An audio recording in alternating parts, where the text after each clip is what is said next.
Assalamualaikum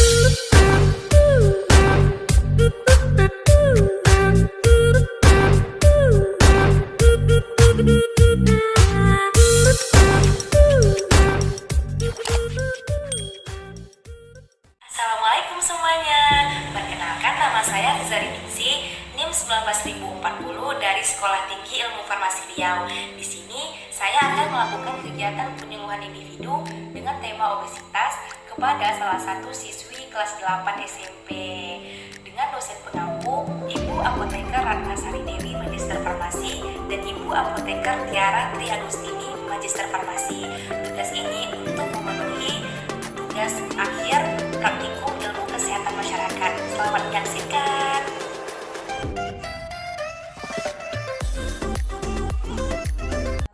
Baiklah, saya di sini sudah bersama dengan Citra Lestari, salah satu siswi kelas 8 SMP.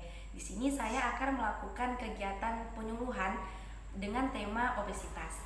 Ini media saya gunakan yaitu brosur. Nah, sebelumnya nih, Citra pernah dengar nggak sih apa itu obesitas atau pernah dengar kata-kata obesitas?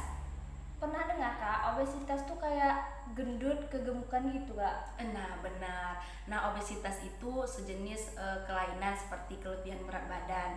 Obesitas itu bisa dilihat di brosurnya, kondisi kronis akibat penumpukan lemak dalam tubuh yang sangat tinggi. Nah, obesitas ini juga bisa terjadi karena ketidakseimbangan antara energi yang masuk dengan energi yang keluar. Oke, sampai di situ paham? Paham Kak. Jadi kan ada tuh kan Kak, obesitas dengan kegemukan. Jadi perbedaan antara obesitas sama kegemukan tuh kayak mana? Oke, pertanyaan yang bagus. Nah, bagaimana sih cara kita mengukur apakah kita itu obesitas atau kegemukan? Ada dua cara. Yang pertama yaitu mengukur lingkar perut dan yang kedua mengukur indeks massa tubuh. Cara yang pertama mengukur lingkar perut. Seseorang dikatakan obesitas jika laki-laki itu besar dari 90 cm dan jika perempuan itu besar dari 80 cm. Yang kedua yaitu dengan mengukur IMT, indeks massa tubuh, menggunakan rumus berat badan dibagi tinggi badan dikuadratkan. Nah, dari situ kita bisa melihat kategori manakah kita. Misalnya normal itu nilai IMT-nya 18,5 sampai 25. Gemuk atau overweight itu besar dari 25 sampai 27 dan yang obesitas itu besar dari 27. Kemudian faktor yang menyebabkan obesitas itu ada dua. Yang pertama yaitu pola makan dan yang kedua pola aktivitas fisik.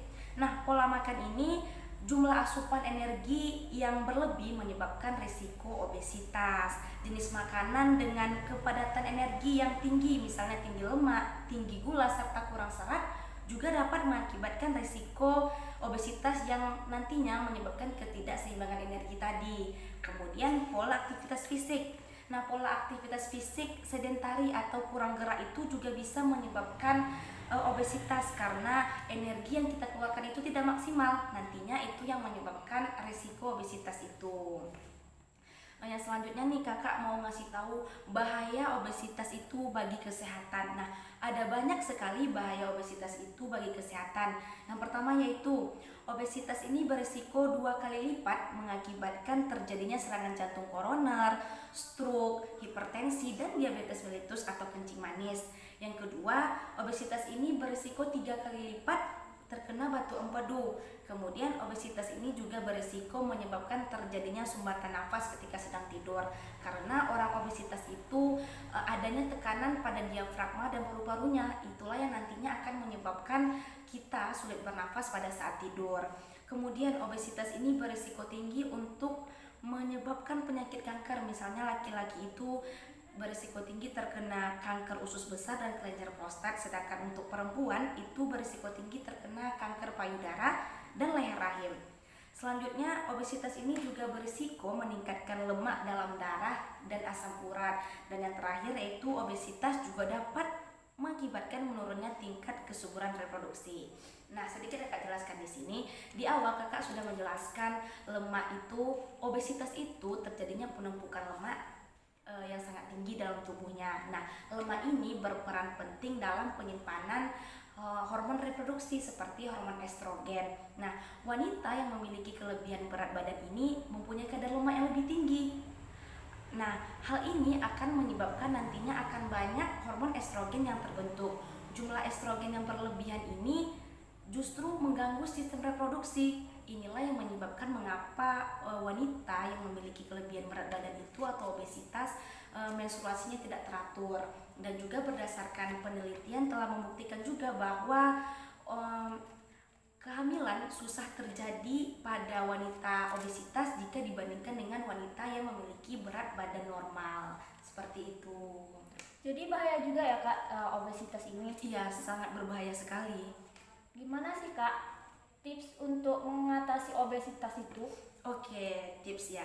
Di sini juga dapat dilihat tips mengatasi obesitas. Yang pertama, konsumsi sayur dan buah minimal 5 porsi setiap harinya.